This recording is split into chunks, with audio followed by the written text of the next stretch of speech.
வெங்கடேஷாய. ஸ்ரீ வெங்கடேஸ்வரா பக்தி தொலைக்காட்சி நேயர்கள் அனைவருக்கும் மாலை வணக்கம்.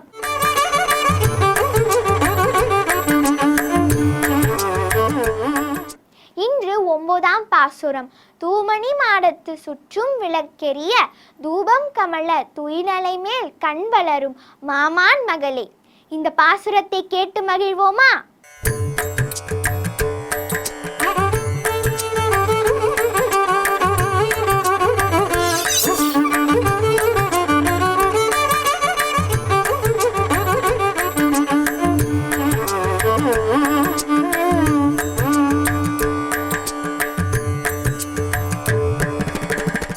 திருவேங்கடமுடையான் திருவடிகளே சரணம்.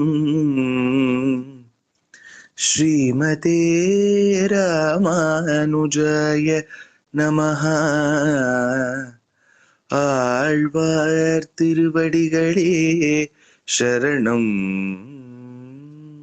நீளாதுங்கஸ்தனகிரிதடே சுப்தமுத்போத்ய கிருஷ்ணம் பாரார்த்தியம் ஸ்வம் ஸ்ருதி சதசிரசித்தமத்யாபயந்தே ஸ்வோஷ்டிஷ்டாயாம் ஸ்ரஜினிகளிதம் யாபலாத்கிருத்ய புங்க்தே கோதாதஸ்யை நம இதமிதம் பூய ஏவாஸ்து பூயः. அன்னவயல் புதுவை ஆண்டாள் அரங்கற்கு பண்ணு திருப்பாவை பல்பதியம் இன்னிசையால் பாடிக் கொடுத்தால் நற்பாமாலை பூமாலை சூடிக் கொடுத்தாலை சொல்லு. சூடிக் கொடுத்த சுடர்கொடியே தொல்பாவை பாடி அருள வல்ல பல்வளையாய். நாடி நீ வேங்கடவர்க்கென்ன விதியென்ன விம்மாற்றம் நாம் கடவா வண்ணமே நல்கே. தூமணி மாடத்து சுற்றும் விளக்கெரிய தூபம் கமழ துயில் அணை மேல் கண் வளரும் மாமான் மகளே. மணி கதவும் தாழ்த்திரவாய் மாமீர் அவளை எழுப்பீரோ.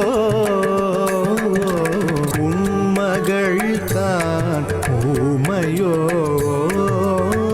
அன்றி செவிடோ அனந்தலோ ஏம பெருந்துயில் மந்திரப்பட்டாளோ. மாமாயில் மாதவன் வைகுந்தன் என்றென்று நாமம் பலவும் நவின்றேலோரெம்பாவாய். கோல பிறந்தவோர் கோவிந்தன் வாழுவோர் சோதி மணிமாடம் தோன்றுவோர் நீதியால் நல்லவத்தர் வாழுவோர் நான்மறைகளோருவோர் வில்லிபுத்தோர் வேதக்கோனோர் பாதகங்கள் தேர்க்கும் பரமநடி காட்டும் வேதம் அனைத்துக்கும் வித்தாகும் கோல தமிழ் ஐயந்துமைந்து மரியாத மானிடரை வையம் சுமப்பதும் வம்பு. திருவாடி பூரத்துச் சகத்துரித்தாள் வாழியே திருப்பாவை முப்பதும் செப்பினாள் வாழியே. பெரியாழ்வார் பெற்றெடுத்த பெண்பிள்ள வாழியே பெரும்போதோர் மாமுனிக்கு பின்னானாள் வாழியே. 143 வாழியே உயரங்கற்கே கண்ணி உகந்தளித்தாள் வாழியே. மறுவாரும் திருவள்ளி வளநாடி வாழியே வன்புருவ நகர்கோதை மலர்ப்பதங்கள் வாழியே. ஆண்டாள் திருவடிகளே சரணம்.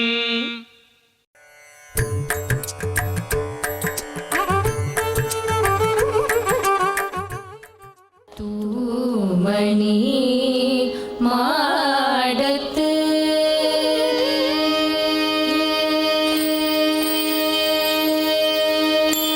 தூமணி மாடத்து சுற்றும் விளக்கெரிய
இந்த பாசுரத்தின் கருத்தை பார்க்கலாம். மாளிகையில் சுற்றும் விளக்கெரிய நறுமணம் வீச பஞ்சு மெத்தையில் உறங்கும் மாமன் மகளே, உன் வீட்டு கதவை திற, மாமி அவளை எழுப்பு. இவ்வளவு நேரம் நாங்கள் கூப்பிடுவதை கேட்கவில்லையா? அவள் ஊமையா, செவிடா, சோம்பலா, அல்லது ஏதாவது மந்திரத்தில் சிக்கிவிட்டாளா? உடனே எழு, எங்களுடன் இணைந்து மாதவா வைகுண்டவாசா என்று அந்த நாராயணனின் திருநாமங்களை சொல். இதுவே இந்த பாசுரத்தின் கருத்தாகும்.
கொரு சந்ததியாய் ஆழ்வார்கள் தம் செயலை விஞ்சி நிற்கும் தன்மையளாய் பிஞ்சாய் பழுத்தாளையாண்டாளை பத்தியுடன் நாளும் வழுத்தாய் மனமே மகிழ்ந்து.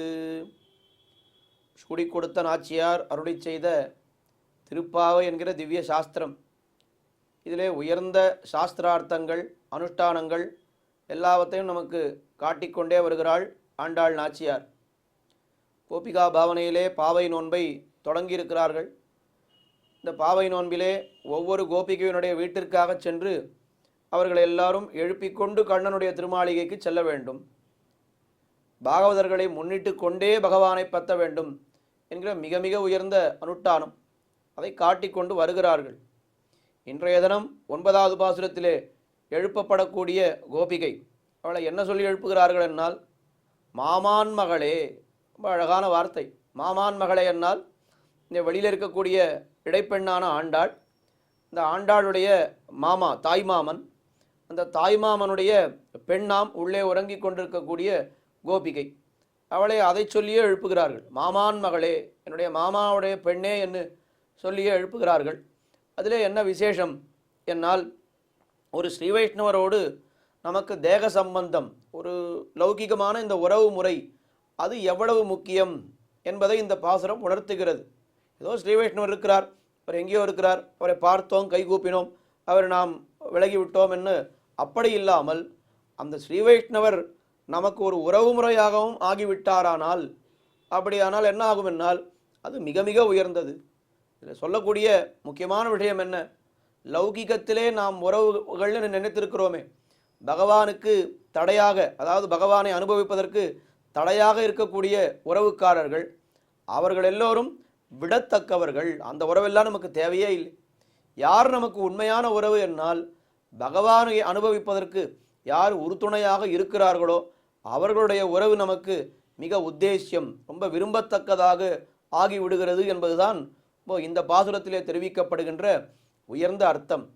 தூமணி மாடத்து சுத்தும் விளக்கெரிய தூபங்கமழத் துயிரணமேல் கண்வளரும் மாமான் மகளே மணிக்கதவம் தாழ்திரவாய் மாமீரவளை எழுப்பீரோ உன் மகள்தான் ஊமையோ அன்னி செவிடோ அனந்தலோ ஏமப்பெருந்துயில் மந்திரப்பட்டாளோ மாமாயன் மாதவன் வைகுந்தனென்னு நாமம் பலவும் நவின்னு நவின்னேலோரெம்பாவாய்.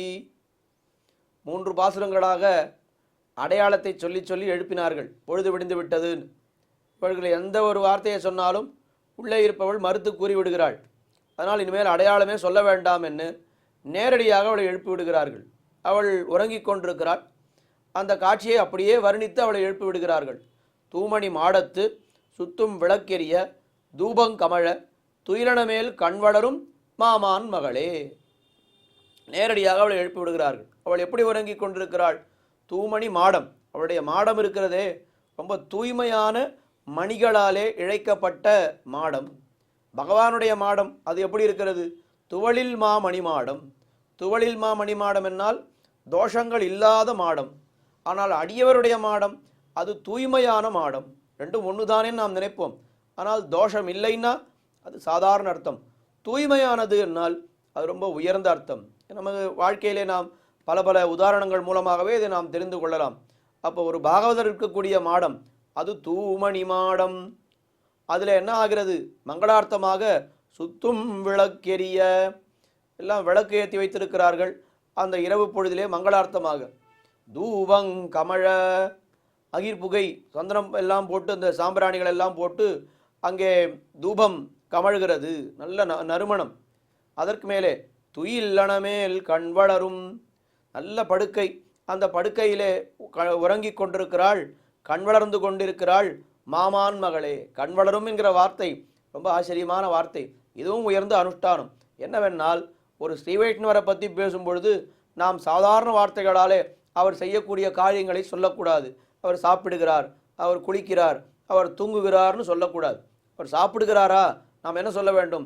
இப்பொழுது அந்த சுவாமி அமுது செய்து கொண்டிருக்கிறார்.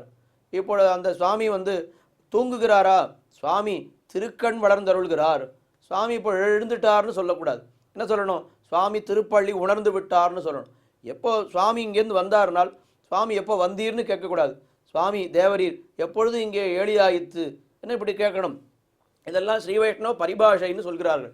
எல்லாம் நமக்கு ஆண்டாள் இதையெல்லாம் கூட விடாமல் நாம் எப்படி பேச வேண்டும் என்பதை கூட இந்த பாசுரத்திலே காட்டுகிறாள்.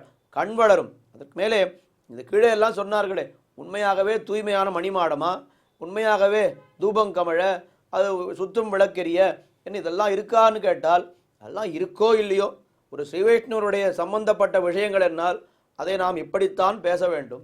ஸ்ரீ வைஷ்ணவர் ஆச்சாரியர் அவர் சாதாரண குடிசையில் இருப்பார், நாம் பெரிய மாளிகையில் கூட இருக்கலாம். ஆனால் சொல்லும் பொழுது நாம் என்ன சொல்ல வேண்டும் என்னால், சுவாமி எப்பொழுது அடியனுடைய குடிசைக்கு ஏழப்போகிறதுன்னு கேட்கணும். என்னுடைய குடிசை இல்லையே, இருக்கிறது மாளிகையாச்சேன்னா நம்முடையது மாளிகையாக இருந்தாலும் அதை குடிசை என்று தான் சொல்ல வேண்டும். உயர்ந்த ஸ்ரீ வைஷ்ணவர் அவர் குடிசையிலே இருந்தாலும் நாம் என்ன சொல்லணும்னா, அடியேன் உங்களுடைய திருமாளிகைக்கு வருகிறேன்னு சொல்லணும். அது திருமாளிகையே இல்லையே, ஓட்டு வீட்டில் தான் இருக்கார் அப்படின்னா அது எப்படி இருக்கிறதுன்றது நமக்கு முக்கியம் இல்லை. அவர் இருந்தால் அது திருமாளிகை. அதனால தூமணி மாடத்து சுத்தும் விளக்கெரிய தூபங்கமழ துயிலனமேல் கண் வளரும் மாமான் மகளே. மாமா பெண்ணே எழுப்புகிறார்கள். முதலிலே பார்த்தோம், ஒரு ஸ்ரீ வைஷ்ணவரோடு நமக்கு அந்த தேக சம்பந்தம், லௌகிகமான உறவு முறை எவ்வளவு அவசியம். அது ரொம்ப இருந்தால் நம்ம நல்ல உறவுக்காரர்கள் நம்மை சுற்றி இருந்தால் நல்ல கதிக்கு அழைத்து கொண்டு போவார்கள். இதெல்லாம் கெடுக்கக்கூடிய உறவுக்காரர்கள் நமக்கு இருந்தார்களானால் நம்மையும் அவர்களைப் போலே ஆக்கி விடுவார்கள். அதனால் நம்முடைய உறவுக்காரர்கள் எல்லாரும் அதை நாம் தேர்ந்தெடுக்க முடியாது. இதில் என்ன கஷ்டம் என்னால், யார் உறவுக்காரர்களாக வர வேண்டும் என்பதை நாம் ஏற்கனவே பகவான் தீர்மானித்து விட்டான். ஏதோ ஒரு குடும்பத்திலே இத்தனை உறவுக்காரர்களுக்கு நடுவிலே நாம் பழகுகிறோம், இருக்கிறோம், வளர்கிறோம், இங்கே பிறக்கிறோம், இங்கே வளர்கிறோம். அதனால் நாம் செய்யக்கூடியது என்னவென்னால், யார் நமக்கு பகவத் விஷயத்துக்கு உறுதுணையாக இருக்கிறார்களோ அவர்களோடு சேர வேண்டும். அது இல்லாதவர்களோடு நாம் சேரக்கூடாது என்பது உயர்ந்த அனுஷ்டானம். மாமான் மகளே மணிக்கதவம் தாழ்த்திரவாய். உடனே அவள் சொன்னாள், நீயே அந்த மணிக்கதவம், உன்னுடைய மணிகளால் இழைக்கப்பட்ட அந்த கதவுகள் இருக்கின்றனவே, அதை நீயே தான் திறக்க வேண்டும். எங்களுக்கு தெரியவே இல்லை அதில் எது சுவர், எது அதில் எது கதவு, அது எப்படி திறக்க வேண்டும், எதுவுமே எங்களுக்கு தெரியாது.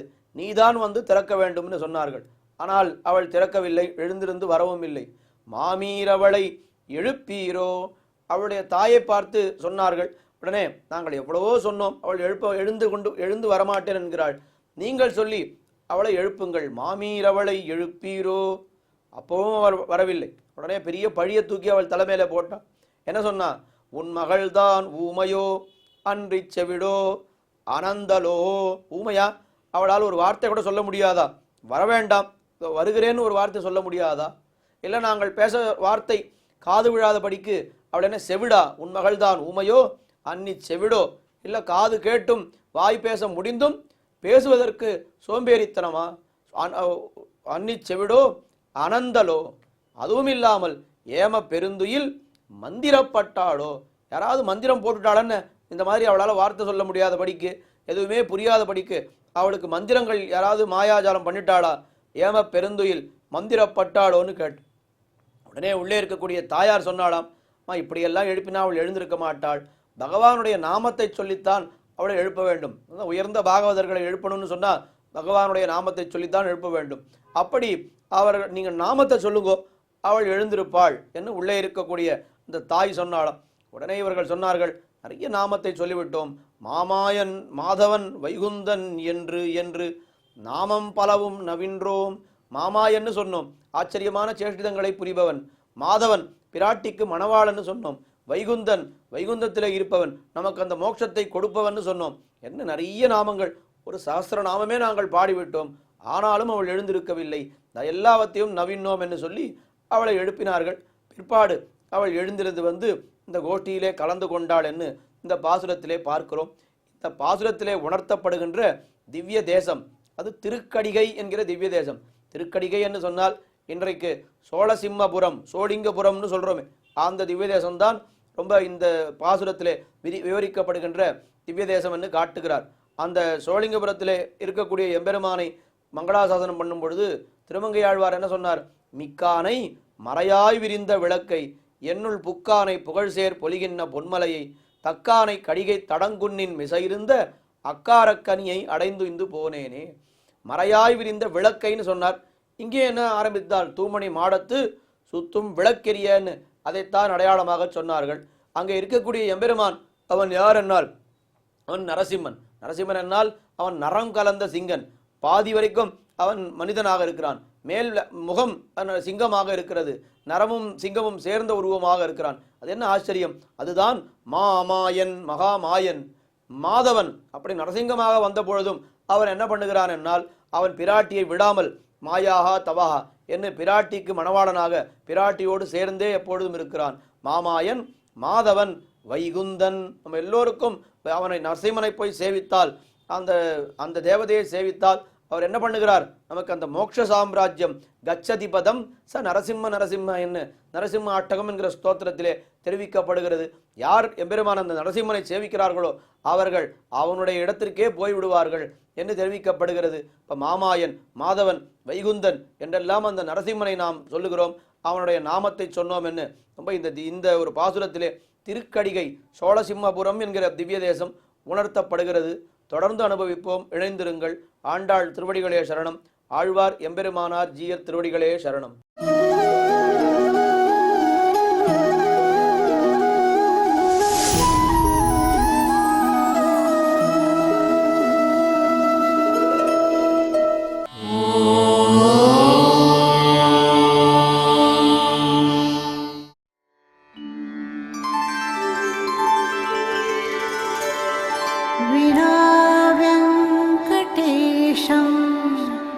ननाथो ननाथः सदा वेङ्कटेशं स्मरामि स्मरामि हरे वेङ्कटेश प्रसीद प्रसीद प्रियं वेङ्कटेश प्रयच्छ प्रयच्छ